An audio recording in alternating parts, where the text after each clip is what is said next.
Vamos para o nosso estudo de hoje, capítulo 20, as lágrimas de Maria Madalena. Jesus, o nosso Deus querido, Ele vê, Ele sente e Ele cura as nossas lágrimas. E Ele está vendo, Ele está sentindo e Ele está cuidando do nosso irmão Gilberto lá nesse momento, porque Deus vê, Ele pode sentir a nossa dor quando nós estamos tristes, quando nós estamos chorando, e com certeza Ele tem o jeito dele de curar toda a dor, todo o sofrimento. Ele sabe de todas as nossas lágrimas e Ele vai curar as nossas lágrimas. Capítulo 20, versículo 11, diz assim: Maria, entretanto, permanecia junto à entrada do túmulo, chorando. Enquanto chorava, abaixou-se e olhou para dentro do túmulo, e viu 2 anjos vestidos de branco, sentados, onde o corpo de Jesus fora posto, uma à cabeceira e outra aos pés. Então eles lhe perguntaram: Mulher, por que choras? Ela lhes respondeu: Porque levaram o meu Senhor e eu não sei onde puseram. Tendo dito isto, voltou-se para trás e viu Jesus em pé, mas não reconheceu que era Jesus. Então Jesus lhe perguntou: Mulher, por que você está chorando? A quem você procura? Ela, pensando que era o jardineiro, respondeu: Senhor, se tu o tiraste, dize-me onde o puseste, e eu o levarei. Disse-lhe Jesus: Maria. E ela, voltando-se, lhe disse em hebraico: Rabone, que quer dizer mestre. Versículo 15, perguntou-lhe Jesus: Mulher, por que você está chorando? Será que algum dia você chegou em Deus e disse: Meu Deus, por que estas coisas estão acontecendo? Por que, Senhor? Porque parece que o mundo inteiro está caindo na minha cabeça, parece que todas as coisas estão contra mim. Olha, Maria Madalena está tendo um dia desses. O dia de Madalena não é fácil, mas aquele final de semana foi horrível para Maria Madalena. Não só para Maria Madalena, mas para outras pessoas que amavam a Jesus Cristo. Mas aquele final de semana, depois de 3 anos com Jesus, com certeza, ela podia dizer, juntamente com outras pessoas, ela poderia dizer: parece que o mundo está caindo na minha cabeça, parece que todas as coisas estão contra mim, tudo e todos estão contra mim, só pode. O meu Senhor, meu Jesus, que eu tanto amo, que eu tanto desejo, que eu tanto quero a sua companhia, quero o seu cuidado, eu quero o sorriso do meu Jesus. Eles levaram, eles espancaram, eles machucaram, eles mataram. Agora não deixaram eu ungir, vim para ungir o corpo. Cadê o corpo? Roubaram o corpo. O que aconteceu com o corpo? Então é notícia ruim em cima de notícia ruim. Então, irmãos, o choro de Maria, versículo 15, mulher, por que você está chorando? O choro de Maria parecia não ter fim. Agora, Maria é uma personagem, não é só dos evangelhos. Maria Madalena é a personagem, meus irmãos, até de muitos filmes. Talvez porque sobre ela tem um ponto de interrogação. Qual o ponto de interrogação? Esse cuidado que ela tinha com Jesus, esse amor profundo que ela tinha por Jesus, esse cuidado e esse amor que eu creio, todos nós como crentes deveríamos ter por Jesus, de poder olhar e dizer: ó, como eu amo Jesus, Jesus é a coisa mais importante da minha vida. E ela, com certeza, tinha Jesus como a coisa mais importante da sua vida.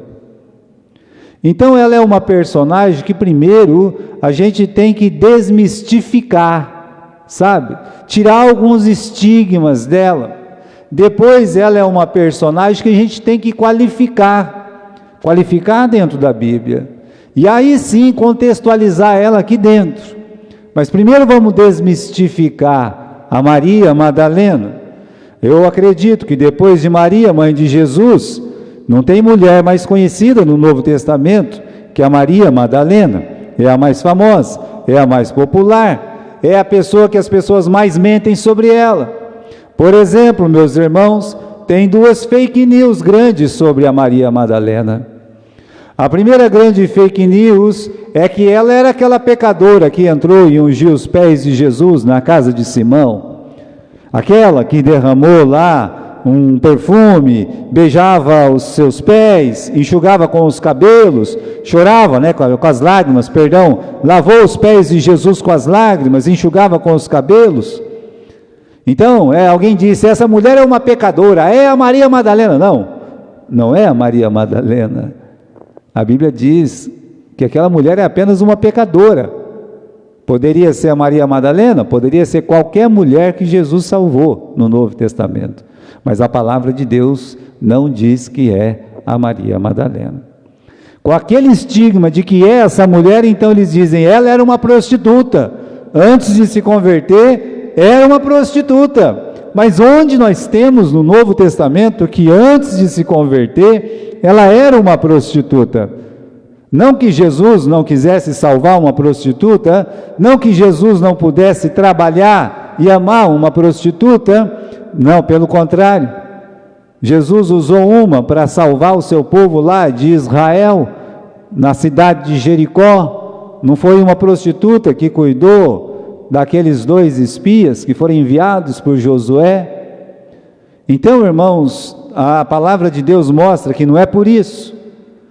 Mas ela não era uma prostituta, como ela não era pecadora, mencionada no livro de Lucas. O que a Bíblia diz sobre o seu passado? Apenas 2 coisas. O seu passado antes de Jesus é que ela pertencia para uma cidadezinha chamada Magdala. Por isso, ela é Maria Madalena. Maria lá de Magdala. Tá certo? Então, dessa cidade. A segunda coisa que a Bíblia diz sobre ela é que ela tinha 7 demônios. Isso ela tinha. Se uma pessoa tem um demônio, imagine 7. Então, vamos mostrar que tem muita fake sobre ela. Agora, nós devemos qualificar a Maria Madalena. Dá para ela o valor que a palavra de Deus lhe outorga. Primeiro, a sua libertação. Porque tanto em Lucas, meus irmãos, quanto em outro lugar, nós temos dito, escrito pela palavra de Deus, pelo Espírito Santo, que de Maria Madalena saíram 7 demônios. Então ela teve uma libertação. Se um demônio já causava grande dor, grande tristeza, como aquele demônio que pegava aquele menino, jogava ele no fogo, jogava ele na água, batia com a cabeça na parede, atormentava a mente, o coração daquele menino, ou aquela menina terrivelmente atormentada, que a mãe cananeia levou para Jesus, e quantos outros endemoniados, mas era um demônio. A Bíblia às vezes fala de uma legião, Maria tinha 7, então ela talvez, meus irmãos, podemos dizer isso, ela era terrivelmente atormentada de mente, de coração, com todos os seus pensamentos. Veja quanto tormento poderia causar um demônio. Agora multiplique isso por 7. Mas um dia Jesus chegou na sua vida. Um dia ela teve um encontro com Jesus. Nós não sabemos, a Bíblia não fala como foi a conversão dela. Mas a conversão dela provavelmente foi muito parecida com a conversão daqueles outros endemoniados. Com os demônios gritando, afasta-te, afasta-te. E Jesus dizendo, cala-te, cala-te, e expulsando aquele demônio, aquela casta. Então, primeiro, ela foi libertada. A outra coisa sobre Maria Madalena é o serviço diligente que ela tinha na obra do Senhor. Uma das coisas interessantes sobre Maria Madalena é que praticamente todas as vezes que ela é mencionada com outras mulheres, ela aparece primeiro. Ela não está na última da lista, ela aparece primeiro. Eu quero mostrar para você, por exemplo, aqui no livro de Marcos, Marcos não, livro de Mateus, no capítulo 27. Você pode abrir comigo em Mateus, capítulo 27 e versículo 5. Lá no final do livro de Mateus. Aqui já é na ressurreição de Jesus, de ressurreição não, um pouquinho antes da morte do nosso Senhor, capítulo 27 e versículo 5.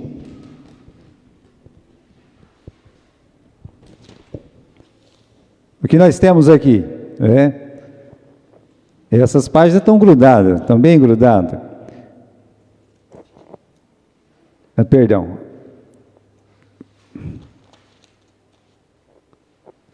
Versículo 56, tá? Então estavam Maria Madalena, Maria mãe de Tiago e de José e a mulher de Zebedeu.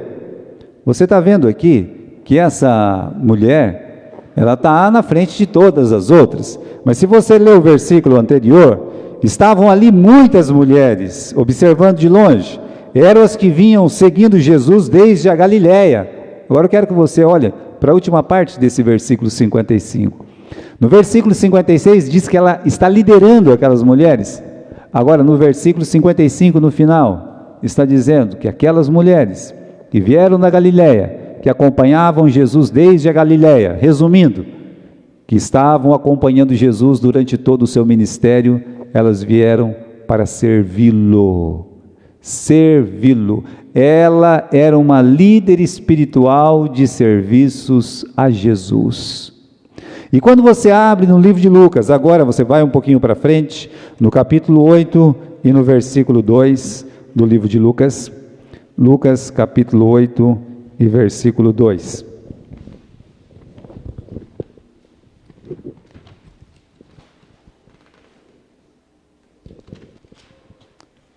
Diz assim: e também algumas mulheres que haviam sido curadas de espíritos malignos, de enfermidades.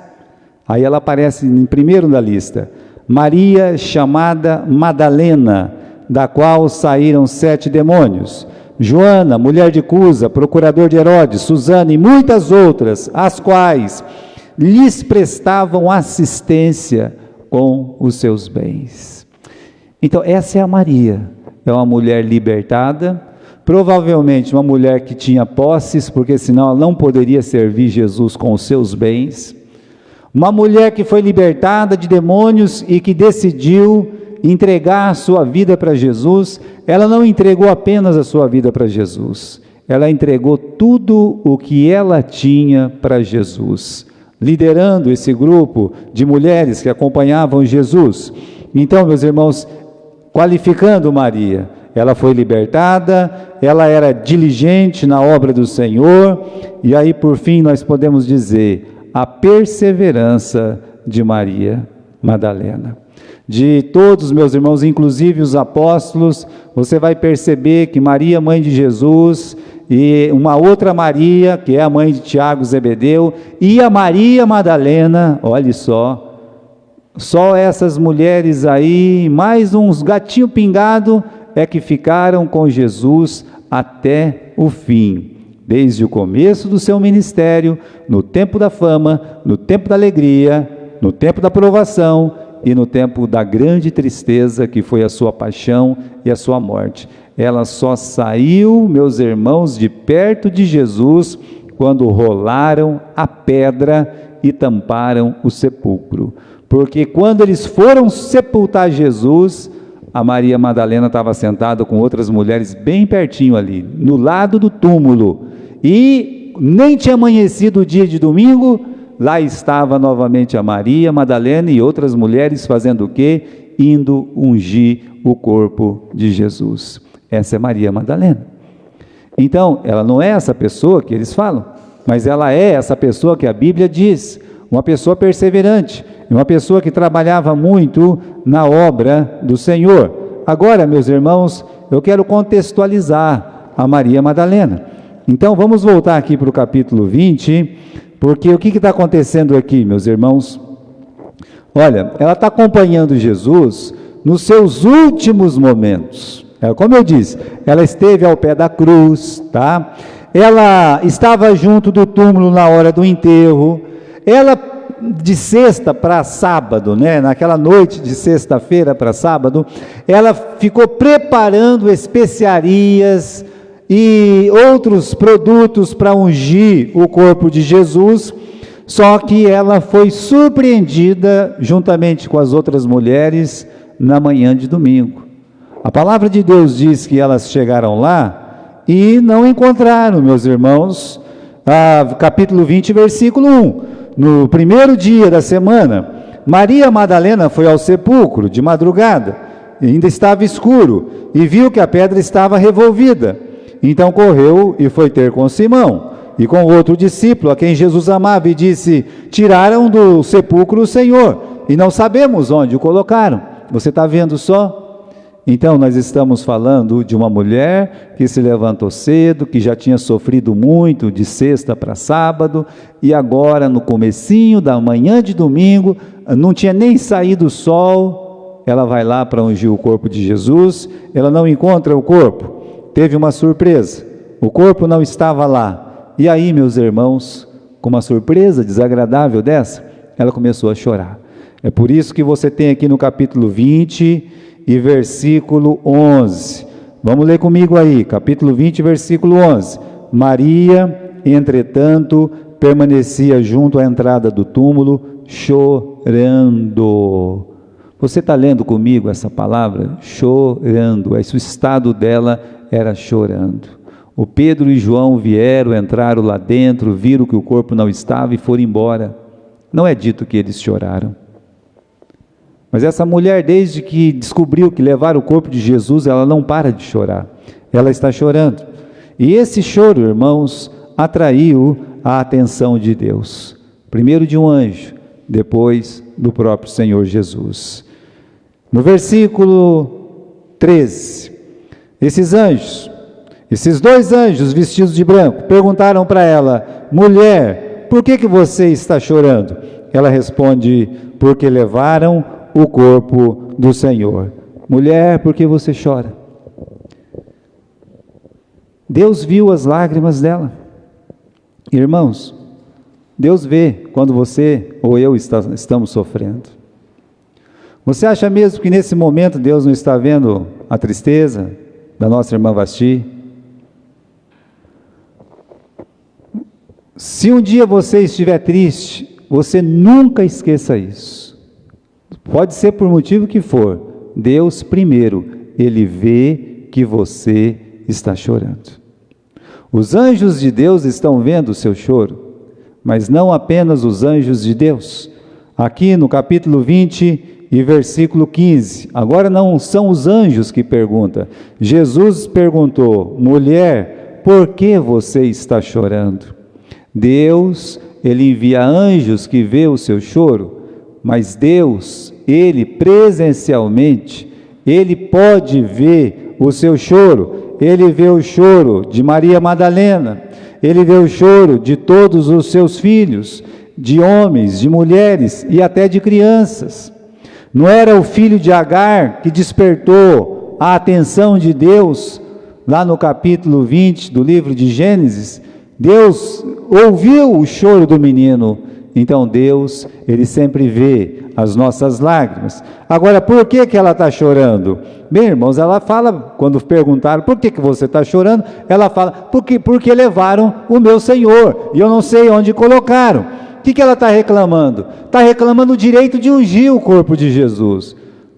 É como se ela dissesse: olha, vocês já mataram ele, por que vocês estão fazendo isso? Não basta ter matado, judiado dele, agora vocês sumiram com o corpo, e isso era uma coisa horrível, como é até hoje. É muito triste você não ter um corpo para ser enterrado, sabia disso? Quando morre, ninguém te entrega o corpo não aparece, o que aconteceu? A pessoa fica pensando, mas cadê o corpo de Jesus? Por que vocês estão fazendo isso? E isso levou ela a choro, meus irmãos, muito choro. Eu tenho certeza que um dos motivos é porque levaram o corpo, mas não era o único motivo. É muita coisa acumulada, sabe? É muita coisa no coração de Maria. Era muita coisa para o coraçãozinho dela aguentar, porque ninguém talvez esteve com mais cuidado com Jesus do que Maria Madalena e a sua própria mãe, a Maria. Então ninguém, irmãos, podia ter tanto cuidado, e quando uma pessoa tem muito cuidado, é natural que ela sofra mais. Então você vai sofrer por quê? Você vai sofrer por quem? Por que nós choramos? Existe uma série de razões que nos faz chorar? Bem, coisas tristes acontecem, e aí nós choramos. Então coisas tristes pode acontecer, e nós vamos chorar. Às vezes envolve questões de saúde mesmo. Uma pessoa fica doente, vem uma notícia triste. Ontem mesmo, eu recebi uma notícia muito triste, né? De que um pastor que vocês conhecem, que eu conheço, um pastor amigo, ele disse: olha, pastor, ore por mim. Eu fui detectado aí com câncer, com os linfomas aí, e é curável, e eu estou entrando num tratamento. Gostaria que o senhor no Brasil orasse com sua igreja. O irmão pastor Judson, que pregou para a gente. E quantos anos ele tem? Então isso nos entristece. Irmãos, notícias tristes nos entristecem, porque essas pessoas são próximas de nós. Quando morre uma pessoa que você ama, você fica triste, você chora. Às vezes existe um sofrimento em cima da morte, quando é doença de muitos anos, aí você se consola. Mas aí vai chegar um momento, e você sabe disso, você que já passou disso, então você sabe que vai chegar um momento que você vai chorar, a saudade. Então coisas tristes acontecem e nós choramos. Nós choramos pelas coisas tristes que acontecem conosco, e também com as coisas que acontecem com pessoas que nós amamos. Vamos dizer que um filho nosso sofre, que um pai está sofrendo, que uma mãe está sofrendo, ou que uma pessoa ali, um irmão da nossa igreja está sofrendo. Então nós vamos chorar. Mas acredite, meus irmãos, toda vez que nós estivermos chorando, Deus, Ele vê, Ele está presente, os anjos de Deus estão presentes. Você vai chorar, mas não vai chorar sozinho, Deus está ali. E na hora que nós estamos chorando, na hora, tá? Depois as coisas vão ficando mais claras, mas na hora que nós estamos chorando, as coisas ficam meio turvas, nós não conseguimos enxergar as coisas direito. Aqui no capítulo 20, no versículo 14, ela tendo visto isto, voltou-se para trás e viu Jesus em pé, mas não reconheceu que era Jesus. A tristeza parece que cegou os olhos da Maria Madalena. Ela nem percebeu que Jesus estava do lado dela. Ela conversou com Jesus, mas ela não reconheceu Jesus. A palavra de Deus diz que ela pensava que era o hortelão, que era o coveiro, que era a pessoa que cuidava do jardim aonde tinha o sepulcro. Mas ela não conseguia reconhecer, porque na hora da dor, parece que nós só pensamos na dor. Nós não pensamos no poder de Deus, na glória de Deus, na vontade de Deus, nos propósitos do Senhor. Na hora da dor, é só a nossa dor que conta. E por isso, no momento da tristeza, no momento do sofrimento, no momento das lágrimas, parecem que as coisas ficam meio turvas. E acredite, é natural. Jesus indagou para ela: olha, por que, você está chorando? E ela responde: eu estou chorando porque levaram o corpo, E aí Jesus: olha, minha filha, tem mais de uma pergunta para você, no versículo 15, por que você está chorando? Mas a segunda pergunta de Jesus é: quem é que você está procurando? E repare, irmãos, que se ela tivesse resposta para a segunda pergunta, e se ela tivesse certeza da resposta para a segunda pergunta, ela descobriria que não havia motivo para choro, que ela não precisaria estar chorando, porque Jesus fez uma pergunta assim: quem você está procurando? E ela estava procurando Jesus, mas qual Jesus? Ela estava procurando um cadáver, Jesus morto, Jesus enterrado, Jesus enfaixado. Ela estava procurando Jesus no lugar errado. Os anjos disseram para as mulheres: por que vocês estão procurando os vivos entre os mortos, ou vivo entre os mortos. Mas aqui ela, meus irmãos, a Maria Madalena, quando alguém pergunta para ela, no caso Jesus, quem você está procurando? Se ela tivesse resposta para aquela pergunta, a resposta certa, ela saberia, eu não tenho motivo para ficar chorando. Porque se ela fala assim, eu estou procurando Jesus, calma lá, né? Jesus disse que no terceiro dia ia fazer o quê? Ia ressuscitar. Tanto no livro de Mateus, capítulo 28, versículo 6, quanto em Lucas, capítulo 24, versículos 6 a 8. Em todos esses textos, nós lemos que Jesus lembrou as mulheres que ele tinha dito que ele ressuscitaria. Então, meus irmãos, se ela para um pouco, a quem que você está procurando? Jesus. Ô minha filha, você está procurando no lugar errado. Hoje já é o terceiro dia, e ele prometeu fazer o que no terceiro dia? Ele prometeu ressuscitar. Então, uma coisa aqui importante, eu disse que a tristeza faz com que a pessoa fique cega, não enxergue as coisas como elas são. Então, olha, não permita que a dor do momento supere as promessas de Deus. Não permita. Não deixe que a dor do momento, aquele sofrimento que é duro, é realmente massacrante para um ser humano, é uma provação, é pesado, mas não permita que aquele peso, que aquela angústia, aquela dor profunda, encubra o poder de Deus, as promessas de Deus na sua vida. Veja o que aconteceu com Maria, ela estava sofrendo tanto, que ela se esqueceu que era o terceiro dia, e Jesus tinha prometido o que no terceiro dia? Que ele ia ressuscitar. Se você tem alguma dúvida, você pode ir ali comigo, bem pertinho, no livro de Lucas, capítulo 24, e versículo 6, e aí você pode tirar essa sua dúvida. Então não permita que a dor do momento encubra, supere as promessas que Deus tem para nós. Lucas, no capítulo 24, versículo 6. Então, as mulheres estavam possuídas de temor, né, porque viram o túmulo vazio, e aí os anjos, né, perguntaram para elas, por que vocês buscam entre os mortos aquele que vive? E no versículo 6, ele não está aqui, mas ressuscitou. Lembrai-vos de como vos preveniu, estando ainda na Galiléia, quando disse, importa que o Filho do Homem seja entregue nas mãos dos pecadores, seja crucificado e ressuscite no terceiro dia. Então se lembraram das suas palavras. Veja, irmãos, que a dor do momento, a tristeza fez com que Maria Madalena e as outras mulheres também se esquecessem das promessas de Deus. Porque quando nós estamos tristes e chorando, nós esquecemos das promessas de Deus.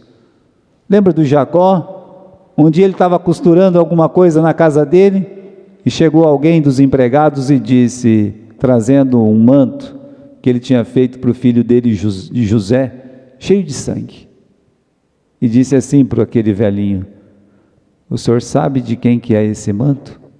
Ele sabia, foi ele que fez. Ele disse, é do meu filho José. O que aconteceu com meu filho? Aí alguém disse, fez assim com a cabeça, certamente ele foi despedaçado por um animal. E ele começou a chorar. E aí as noras, e aí as mulheres, e aí os seus netos, e todos os outros vieram consolar ele. E ele disse, eu não quero que ninguém me console. E ele ficou chorando muitos e muitos dias. Agora, poucos dias antes, o filho dele disse para ele, o José, pai, eu tive um sonho. Que sonho, meu filho? Eu sonhei que tinha o sol, a lua, as estrelas, estavam voltadas para mim. Ô meu filho, você vai ser grande. Essa era a interpretação do sonho. Ele se esqueceu do sonho. Ele se esqueceu do que Deus ia fazer com o filho dele. E meus irmãos, aquele momento, aquela imagem superou a promessa de Deus. Então nós temos que ter cuidado. Olha, tem um versículo aqui na Bíblia: na hora da dor você deve confiar em Deus, na hora dos problemas você deve confiar em Deus. Deus prometeu: agrada-te do Senhor e Ele vai satisfazer os desejos do seu coração. Agrada-te dele. Tem uma tradução que não fala agrada-te, tem uma tradução que diz deleita-te. Sabe o que é deleitar? É você sentir prazer em Deus. Nesses momentos difíceis de dor, tente sentir prazer em Deus, tente amar ainda mais a Deus. E aí o segundo versículo é esse do Salmo 42, quando o salmista diz: eu sou pobre, eu sou necessitado, mas Deus cuida de mim. Deus está cuidando de mim. Lembre-se das promessas do Senhor. Ele disse: eis que estou convosco todos os dias até a consumação dos séculos. Paulo lembra em Hebreus: olha, não vos deixarei nunca, jamais vos abandonarei. Então não permita que a dor do momento supere as promessas de Deus na sua vida. Olha, tem uma outra coisa: Deus permitiu aquele choro, Deus permitiu que a Maria chorasse. Olha, Ele poderia ter evitado aquele choro. Se você voltar comigo aqui no capítulo 20, quando as mulheres foram lá, Ele já havia ressuscitado.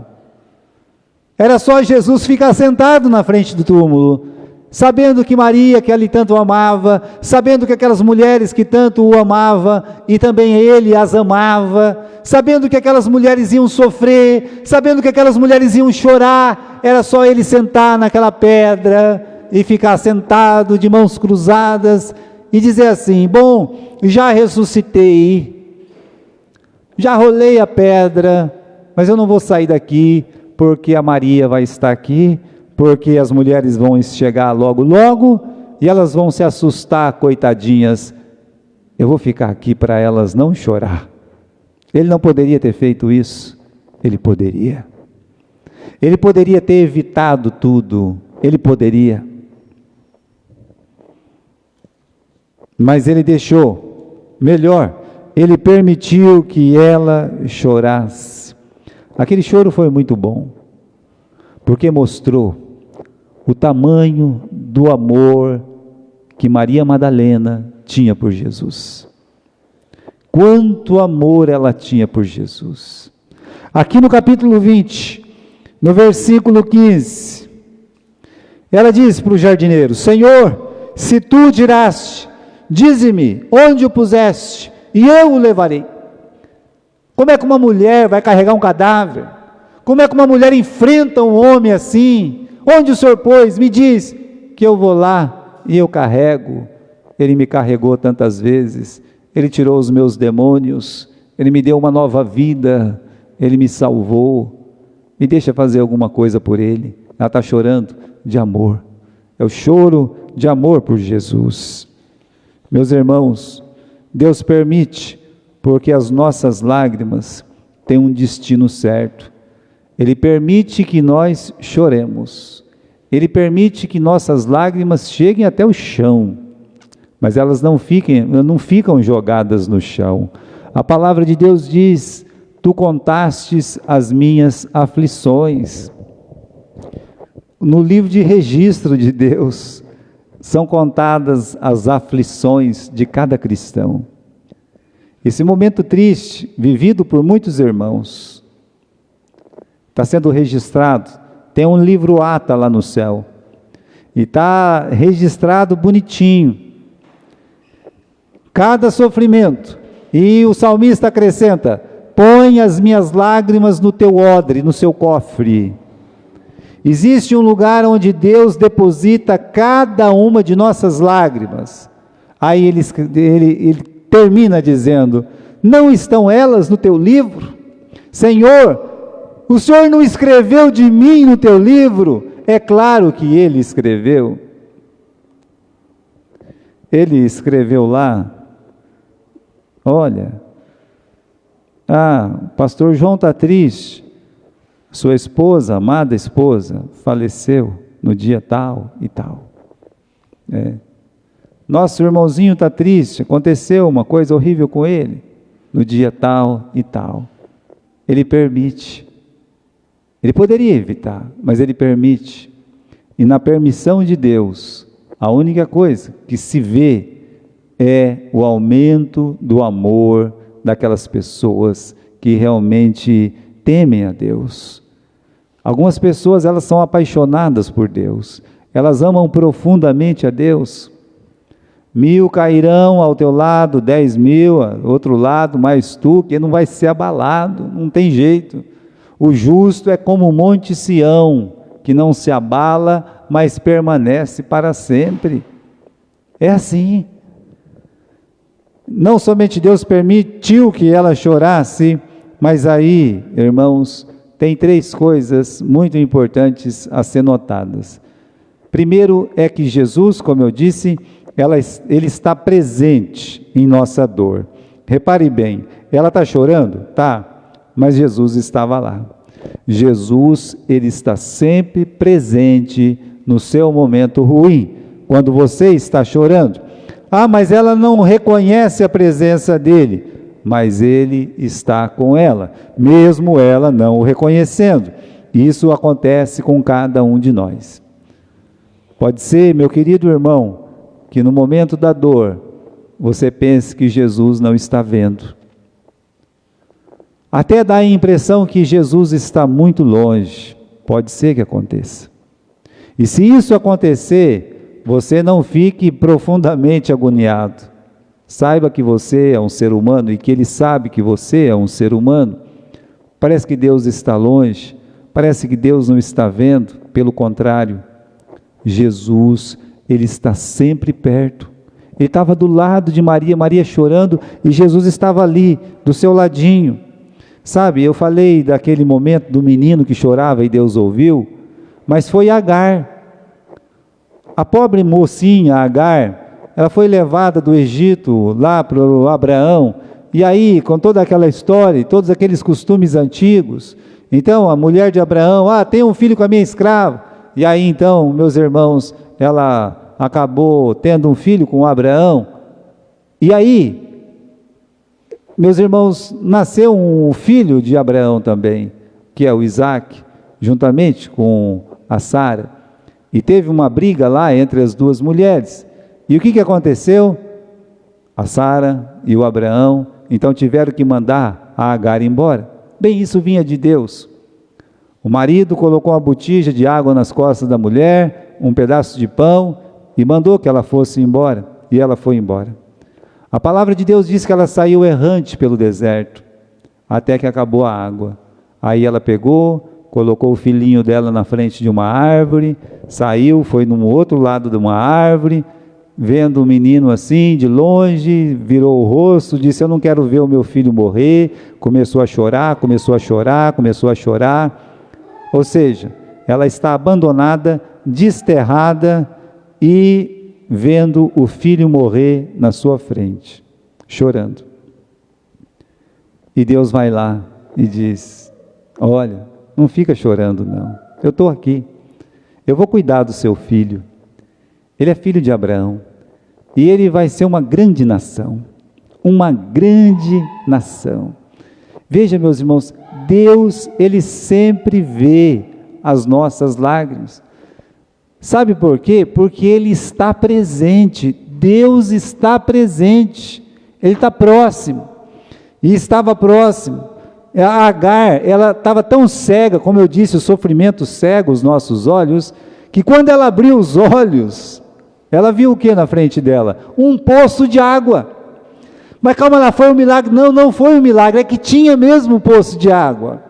O problema é que a gente está tão sofrido, está tão doído, está tão machucado, que a gente não consegue ver o poço de água profundo que tem na nossa frente. A gente não consegue ver. E Deus abriu os olhos dela para que ela visse. Ela foi a mulher que deu um nome para Deus.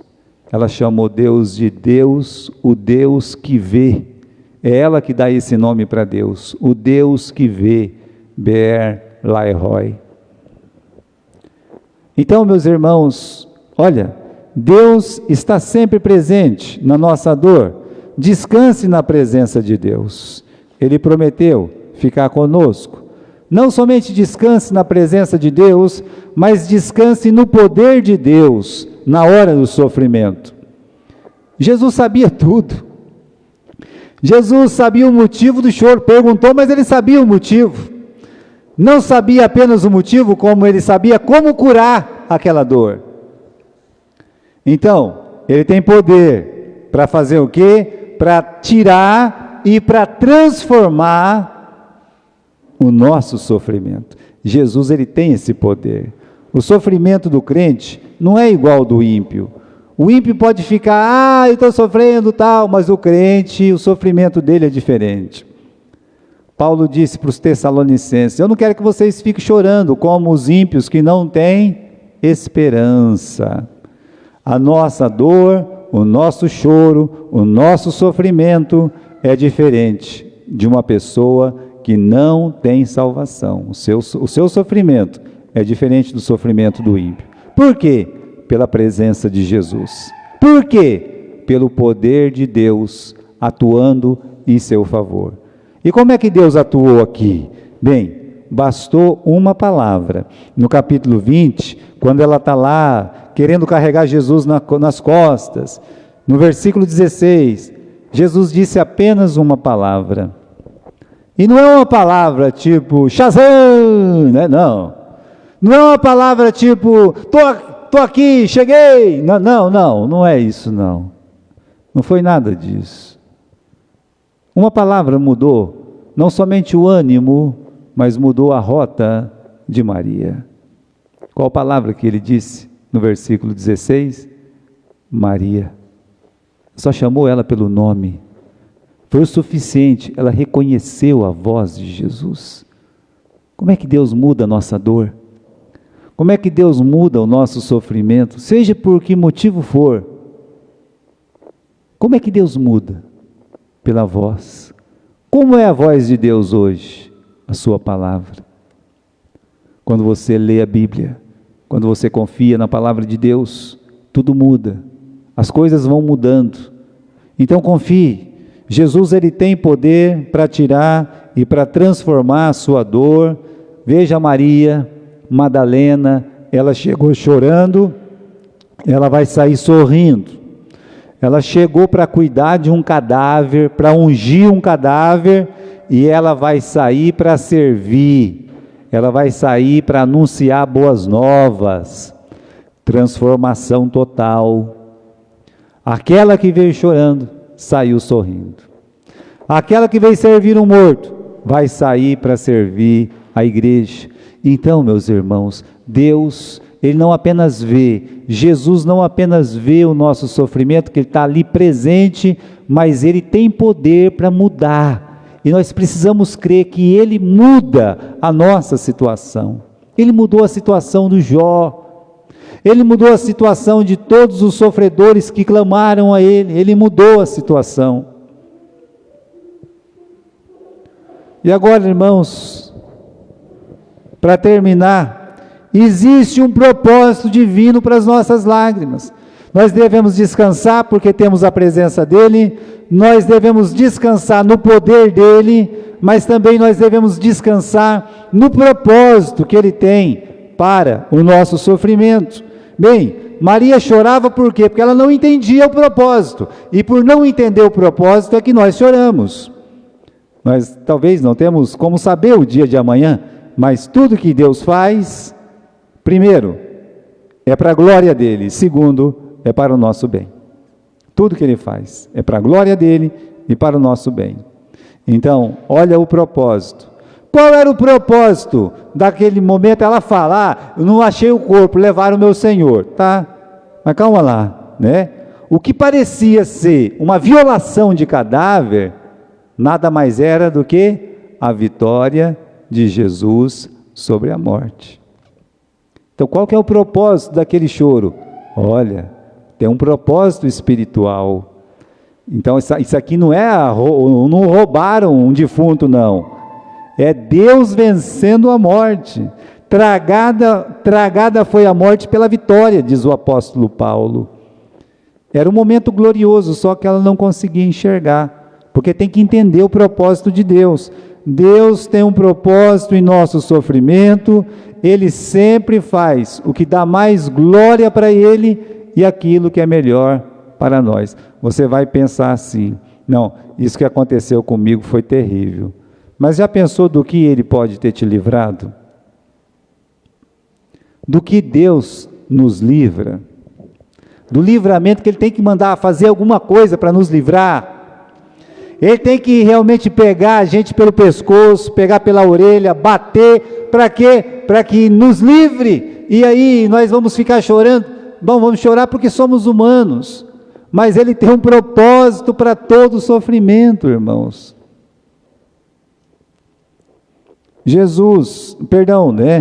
Jacó, ele foi testemunha que Deus, Ele sempre faz o melhor. Eu contei um pouco da história para vocês. Essa túnica é do seu filho, então chorando.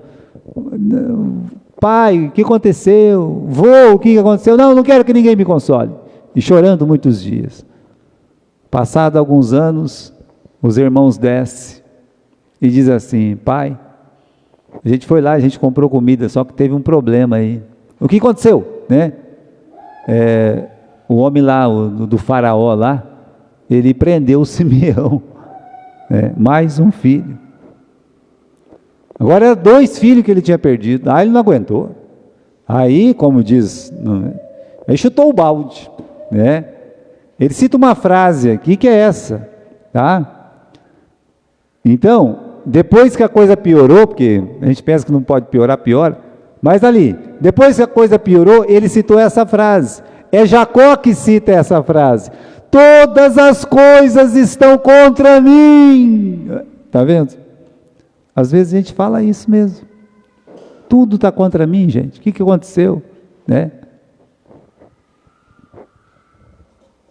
Que maré. A gente fala: que maré, A gente sabe o fim que o Jacó teve, não sabe? A gente sabe. O filho dele estava vivo. Ele desceu para o Egito. O filho amado dele cuidou dele. Não deixou a família morrer de fome. Mas eles foram escravos. É coisa de Deus, para mostrar a glória dele. Aprenda isso. Deus tem um propósito espiritual para a nossa dor. Ele primeiro faz o que dá mais glória para Ele. Segundo, Ele faz o que é melhor para você. Então, o que Ele está fazendo ainda é o melhor para você, o melhor para mim. E devemos confiar nisso. Então, irmãos, no sofrimento, aprenda a descansar em Jesus. A descansar na sua presença. Por quê? Porque Ele está ao seu lado.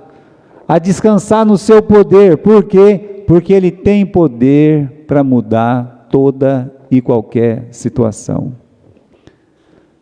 Descanse no seu propósito. Por quê? Porque Ele tem um propósito para todo sofrimento. Existe um propósito. Olha o salmista: clamo ao Deus Altíssimo, ao Deus que cumpre o seu propósito para comigo. Então, na verdade, nossas lágrimas fazem parte do projeto espiritual de Deus para nós. E nós devemos confiar na sua presença, no seu poder, e que Ele faz o melhor para nós, no seu propósito. Amém?